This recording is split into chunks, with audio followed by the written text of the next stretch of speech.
Hello and welcome to the Productive Insights podcast. This is Ash Roy, the founder of ProductiveInsights.com and the host of the Productive Insights podcast.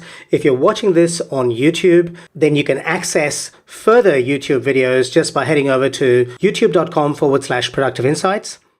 If you're listening to this on iTunes, you can find all the show notes to this episode and a link to the video recording at productiveinsights.com/145. Now, today's episode is very different to most other episodes I record insofar as it is very much about some emotional challenges that I have been struggling with around creating video. As it turns out, Amy Porterfield, who I interviewed in this podcast episode, also has been struggling with similar challenges, and we ended up discussing those on this episode. Initially, this episode was supposed to be about course creation and productization of information, but because we connected on this challenge that we both face around creating video, and particularly our self-consciousness around appearing on video, we decided to record an episode about it. Now, I was quite reluctant to publish this episode, but Amy encouraged me to publish it, and so I'm going to honor that, and I'm going to go ahead and publish this episode. Something in particular that I do feel self-conscious about is the fact that I was not looking at the camera for most of the recording of this episode. And the reason for that was because we were recording on Zoom, and as it works out, Zoom has the image appearing on the left side of the screen. So I was looking there at Amy, thinking that I was making eye contact with her, which I was from my perspective, but the camera was over there. So I was looking over here, talking to Amy, and it looks like I'm looking away from the camera. I am talking to Amy and I'm trying to make eye contact with my audience, but I forgot to look at the camera. Amy, of course, as she always is flawless, and she's looking straight at the camera. So if you think I look shifty because I'm not looking at you at the camera, I apologize in advance.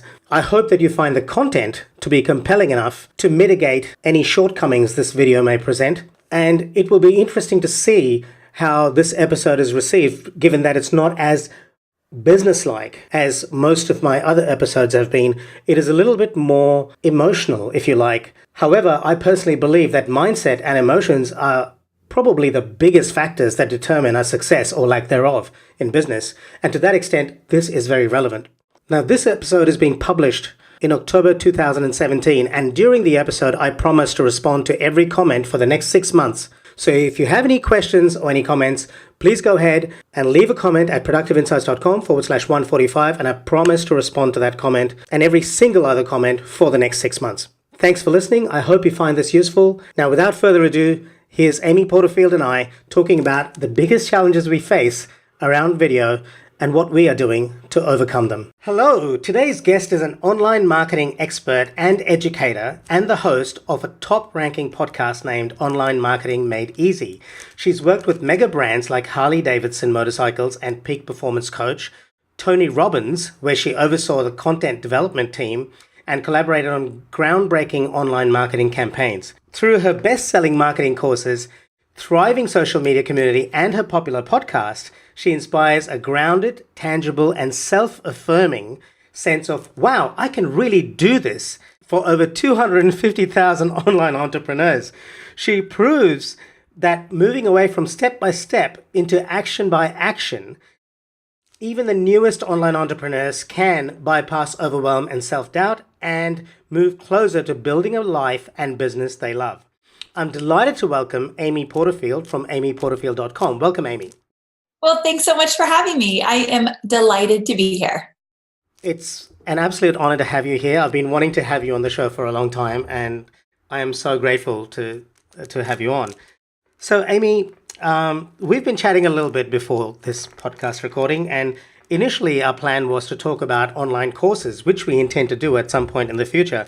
But following this very moving podcast episode that you released yesterday and I listened to last night, we had a very, very important conversation, and we've decided to have a slightly different topic for our conversation today, and that is going to be about mindset and overcoming challenges around presenting oneself on video.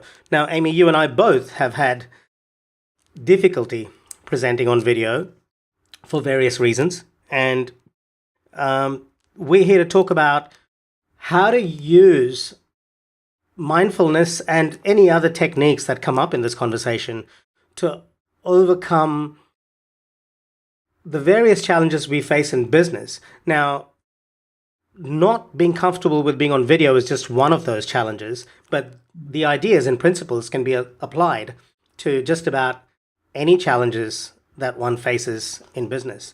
So let's start by talking a little bit about your episode yesterday, and why don't you open the discussion by talking about what your challenges have been and why you see it as important to overcome those challenges.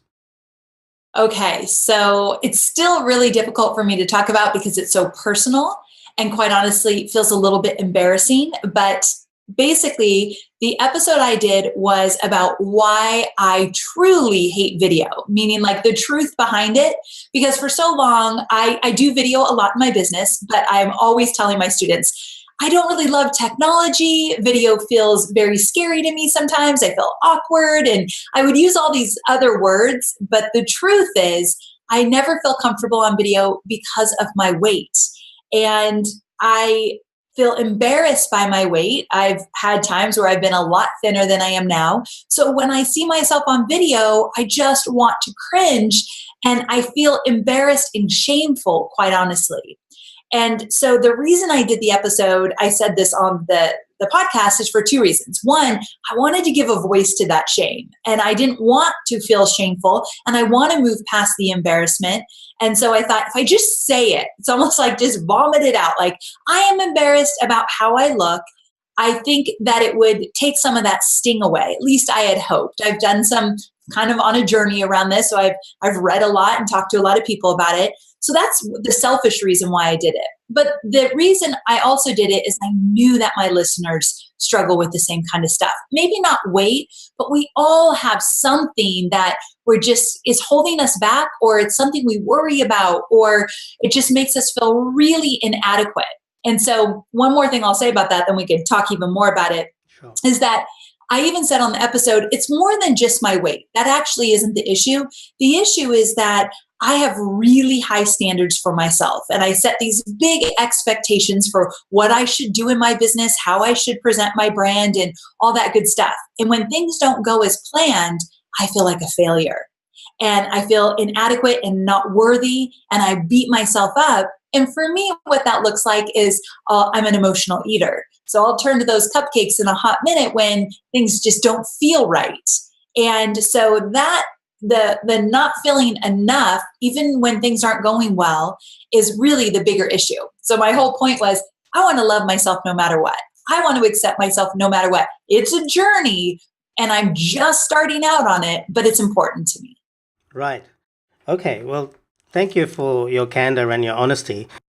I have about 100 videos from all these various interviews I've published. This is probably the 145th or 46th episode I'm recording. And at least about 100 of them are videos with very accomplished people like, Joe Polizzi from Content Marketing Institute, or Neil Patel from Kissmetrics, and Ryan Levesque from... They're big names. And I have tended to interview very big names. And I've interviewed them on video because I always intended to publish the video one day. And to this day, I have never published them. Largely because I too, like you, feel self-conscious about my appearance. I used to have hair, and I used to be about 20 kilos lighter, and maybe I'm just vain, but I don't like how I look, and I want to go back to how I used to look, and that's not going to happen. But let's come back to talking a little bit more about... Sorry, I'm having a mental blank here. Let's come back to talking a little bit more about accepting ourselves as we are. And one technique that I have found to be very, very effective, which I have been practicing on and off, is the practice of mindfulness. And essentially, mindfulness can be described as the process of focusing your attention on a certain thing. In other words, being mindful of that thing. In this context, it would be your emotions. Using your breath as an anchor. So emotions come and go, they pass, as does the breath. And so when we bring our attention to our breath and use it as an anchor, we're bringing our attention back into our body, and we're able to process our emotions as they manifest through our physical body, whether it appears as a tingling sensation in our shoulders or butterflies in our stomach. Being able to observe this process until it dissipates is a very powerful way to deal with these emotions and not react to the emotions, but rather proactively watch them as they go by. You watch it, you name it, you sit with it, and it dissipates, and then you get power over it. I think it's so valuable the way you explain it in the sense of sitting with it. And I had learned from a woman, her name is Brooke Castillo. She has a podcast called The Life Coach School. And I'm not a life coach, but I listen to the podcast because it's so freaking valuable. I love it. And one thing she taught me is that I can handle any emotion that comes my way. And as you know, I did this podcast episode and I talked about this shame and embarrassment.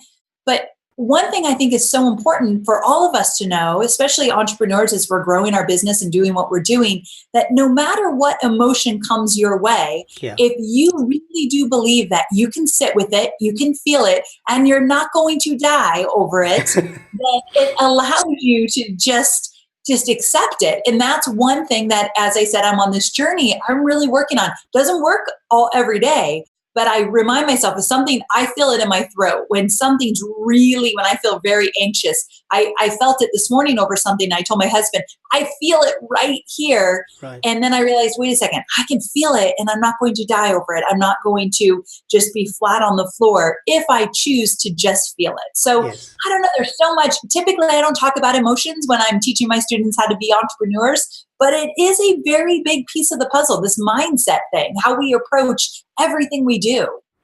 I have been struggling with mindset for pretty much all my life. I've had some really great guests on the show, and I still feel like an imposter. I still struggle with, am I good enough? Yeah. I'm a lot better, mind you. I don't want to give people the impression that the mindfulness isn't working, because it is. I'm much further forward than I was. And I'm so glad you brought that up, because sometimes when I talk about, well, I've just started to talk about my vulnerability, so it's new to me. I remember before I launched the podcast, that podcast episode, I said to one of my really good friends who's also in the industry with me, I said, I don't want my students to think that I'm weak or that I can't teach them the stuff that I know. So if I come across and tell you, I'm embarrassed by my weight and I felt really uncomfortable on video, I don't want them to hear that she's not my teacher then. She's not the right person. Right. So with you even saying like, look, I've gotten a lot better. I wanted to say that like a million times on the episode, like, I'm still a really good teacher and I could teach you these strategies to build your business. But it's just that insecurity. If you see my weakness in one area, will you think I'm a weak person? Yeah. And I think that's why so many people don't want to share this stuff. Well, let's unpack that a little bit, because I happen to have the fortune of having grown up in an Eastern culture. I lived in India till I was 17 and then grew up here in Australia from then on. Well, I lived in the US for a little while and in the UK for a while, but in the Western world after that. And I do have the benefit of two different cultures. Now, it's very interesting because in our Western culture, we are taught to be strong. There is definitely a lot of value to that. There's no question. Yeah. But there's an important difference between vulnerability and weakness. And I think it takes a certain strength and courage to say, I am feeling weak, as paradoxical as that sounds. And that courage is possibly one of the most difficult and courageous things to do, to say, I don't feel like I'm good enough, but then to move forward anyway. I mean, I remember reading a book called Feel the Fear and Do It Anyway. I can't remember who wrote it, but that was a very pivotal book in my life. Yes, I love that. I have this motto that I have to just do it scared, because a lot of stuff scares me. Me too. But I also know I want, like, just like you, I want my business to succeed and I want to be able to impact lives. And but your business is successful, isn't it? It is very successful. And I'm so glad you bring that up. It's successful despite of the fact that there are many days that I feel like I'm not good enough. but I do it anyway. Because I know deep down inside me, I know I'm giving value and helping people transition out of a job into an entrepreneurship. But still, there's that. I love that you said that there has to be courage there. I went and got acupuncture. I get acupuncture every single week. And I love the woman who does it for me. And when I lay on the table, she says, what do you want me to focus on? And it's usually an emotion. And I said, give me courage, because it was right before the episode went live. And I needed courage for that. I needed courage to be vulnerable. Yep. And so you're totally right. They go hand in hand. Well, you know what? If you hadn't published that episode, we wouldn't be having this conversation. We would be talking about courses. And to be honest, while I'm very keen on talking about courses, this means a lot more to me right now. Yeah, I appreciate that. I could feel just even having the conversation. I don't have these conversations. You're only the third person so far that I've even talked about this publicly with beyond my podcast. And I think people need to hear it, that as you're growing your business, as you're doing what you want to do in this world, it is so normal to feel not enough. And it's sad, but it's true. And you can still do it anyway.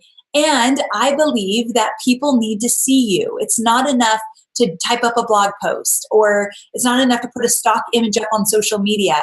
I feel that where it's going in terms of just online marketing in general and building businesses online, people need that connection. No matter if you're overweight, if like you said, you don't have hair anymore, or if you're not completely eloquent on video, like not everyone is totally comfortable on video, but I want you to find a way to make that connection, let people see you. It's so scary, but man, it's so powerful. Yeah. Yeah.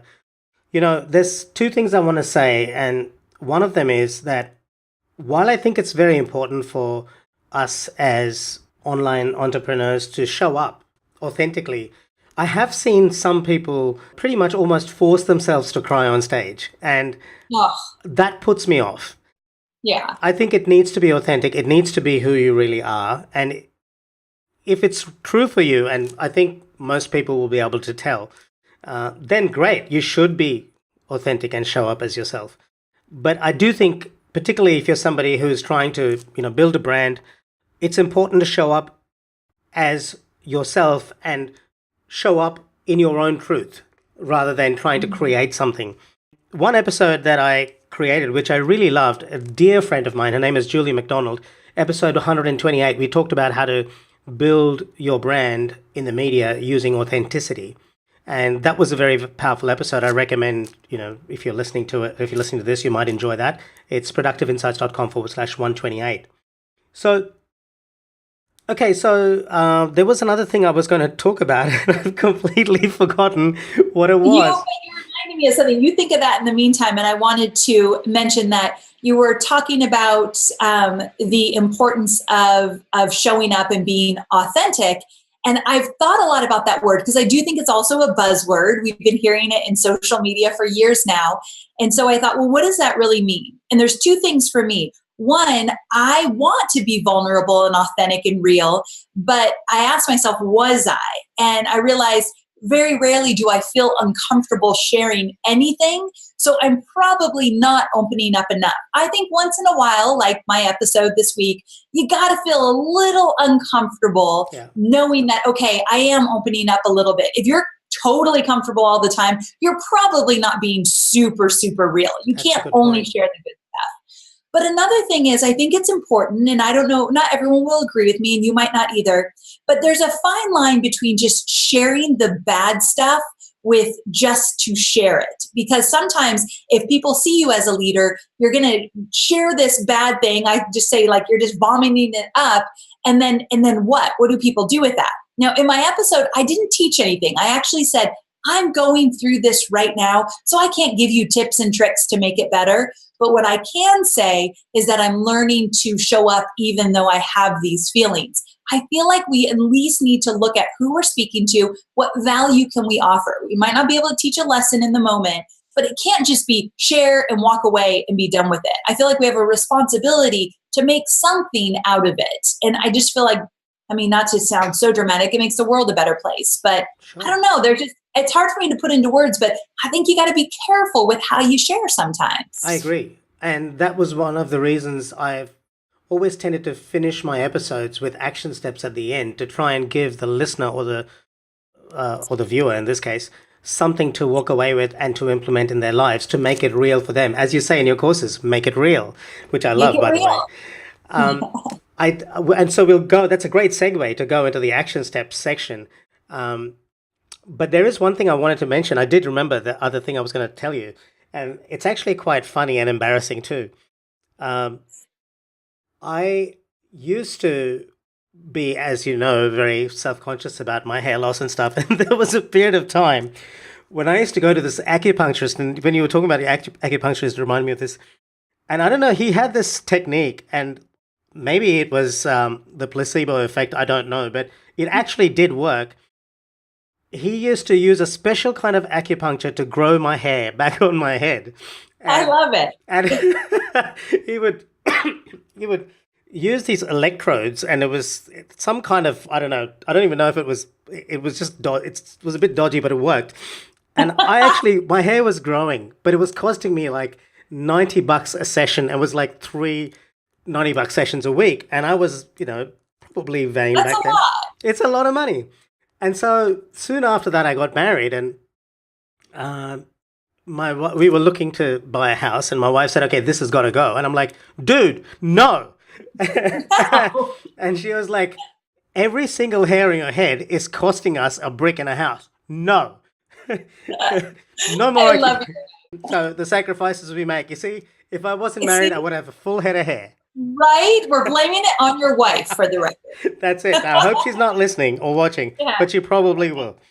Ah, Okay, so there's so much more I wanted to talk about, but sadly, we have to respect time, and maybe we can talk in another episode even about this. Let's talk about action steps. I'm going to try and make it into a step-by-step numerical thing. So Okay. I'm just making this up as I go along. Step 1, when you experience a challenge in business, in our case, it is video, being on video. But in your case, if you're listening or watching this video, it might be believing that you're capable of being successful, feeling like you're going to be a successful entrepreneur, because we know so much of entrepreneurship is mindset. Step 1, name the feeling. So it might be, I'm feeling shame, I'm feeling fear, I'm feeling anxiety, I'm feeling anger with myself or with somebody else, I'm feeling blocked. You might even be feeling nothing, because some of us do feel nothing. And there's some important content around attachment styles that I will link to at the end of this episode, link to in the show notes. But depending on your attachment style, you're prone to feeling more or less. Anyway, so step 1, what am I feeling? Name the feeling. Step 2, notice where and how that feeling is manifesting in your body, because I read somewhere 70% of emotion is physical sensation. So noticing the sensation in your body, using your breath as an anchor. So take a deep breath. Step 2, take a deep breath and notice the sensation in your body and say, where am I feeling this feeling that I've just named? Anger, fear, sadness, whatever. Maybe I'm feeling it as a tingling in my arms, or maybe I'm feeling it as butterflies in my stomach. And sit with that feeling while noticing your breath. Notice the speed of your breath. Is it slowing down? Is it speeding up? And as you watch it, the feeling will start to change. Maybe it'll morph. Maybe it'll increase in intensity. Maybe it'll decrease. But eventually, it will dissipate. And once it has dissipated, you have gained distance and objectivity from that feeling. And the third step then is to say, now how do I feel about that original situation that was making me anxious? So those are the action steps for me. How about you, Amy? Ooh, that's good action steps. I didn't know I was going to come up with some as well. I think the whole idea of mindfulness and being very aware, especially when it comes to emotions, very aware of what you're feeling, what you're thinking, and how it's affecting you. I think just right there, taking a moment and realizing wait a second, this is an emotion. It is not going to take me down if I don't let it. And I can move through these emotions. I do think awareness around that is really important. But some action steps. One, I feel like we have to find our person that we're going to trust in and listen to and learn from. Great so I have point. a few of them. Like I mentioned, Brooke's podcast episode, I love. I actually have a coach that I confide in. I have a few people in my life that I can go to. And I really do believe that if you don't have that support system, whether you know them or not, Brooke and I aren't really close friends, but I look at her like she is my go-to person. Right. And if I didn't have a few of those, I'd feel very much alone in this. Great so that's point. one step, is like to find your tribe, right? Not your audience tribe, but that A tribe. mentor. A mentor, yeah, I think so very important. I've done a stack of episodes about mentors. I'll link to them in the show notes, and I will also link to Brooke's episode. So if you could send that to me, that'd be great. I'm sure she'd appreciate that. I think that's so true. Don't go at it alone. There's no need to do so. So finding your mentor, finding your person out there that you're going to learn from and get support from, so incredibly important. So I think I don't have great action items in line like you do. No, that's great. One, being aware of it, two, finding your mentor, I do think has been immensely helpful to me. The last thing is the action I'd love you all to take is figure out, you already know, you don't have to figure it out. Know that one thing that's holding you back. For me, it's my weight. I know you and I have kind of talked about that together. We have some similarities there. But whatever your thing is, it doesn't even have to be anything related to appearance, but whatever your thing is, it is holding you back. There is no doubt in my mind we all have something like that. What can you do? Well, you do it scared, or do it even though you have all these feelings. What can you do to push yourself forward? I would love it in the next 48 hours, you do that one thing that you know you're doing it despite of your fear or your anxiousness or whatever. I do feel like me doing that episode really opened doors for me to do more of that. So I had to take that one big leap. So what would be your one big leap? You know, that's such a good point. In fact, I would encourage you to leave a comment in the comment section of this episode, which you can access at productiveinsights.com/145. So I recommend you do that and just say, hey, this is the action I'm going to take. And I promise, at least for the next 6 months, to respond to every single comment. So very cool. That's very cool of you. I love that. Cool. Well, wow, it was awesome having you on the show. It took a different direction, but thank you for allowing me to talk about this. I think I need to talk about it more, so you gave me a platform to do so. So thank you so much. Thank you for talking about it. And I'm truly honored that you have agreed to do that. And I don't know, I have no words. Just thank you. Good stuff. Thanks again. You have a wonderful day. You too. I can't wait to have you back on. Awesome. I love it. Through her best-selling marketing courses, she inspires... I'll do that bit again. For over 250,000 online entrepreneurs. That's not going to happen. But let's come back to talking a little bit more about... Sorry, I'm having a mental blank here. Let's come back to talking a little bit more about accepting ourselves as we are.